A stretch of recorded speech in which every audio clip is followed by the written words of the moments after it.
Did you know that global beer brewing demands an insane amount of malt?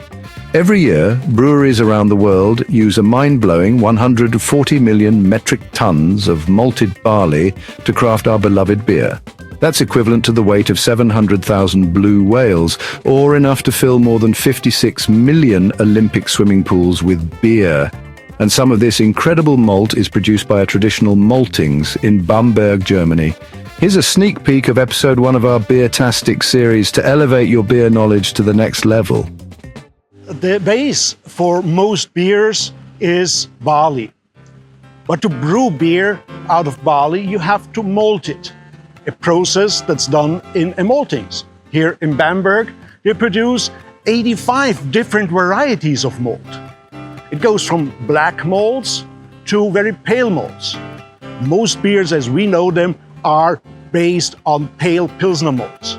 Most historic beer styles are associated with malts of a special kind. Like you have the Munich malt, which is dark, or the Vienna malt, which is slightly reddish, or the Pilsner malt, which is typically for the beers of Pilsen in the Czech Republic.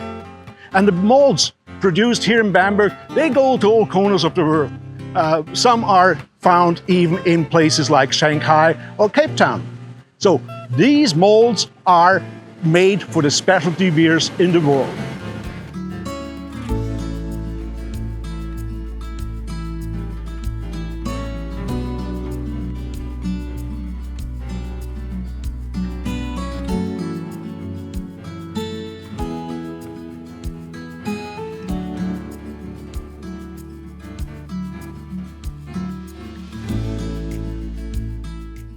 Malt comes in many different varieties, but the base recipe is more or less the same.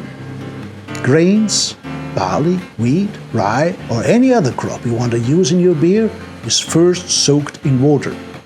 The maltsters call this step steeping. When the grains are thoroughly soaked, the germination begins. This process is very similar to what happens in a field. Each kernel starts to sprout. As the enzymes soften the grain, it grows little roots. Well, we do not want to grow barley here in the malt house, so the germination has to be stopped. This third step of malting is called kilning, a technical term for drying. When that step is over, the malt can be packaged and shipped to the breweries.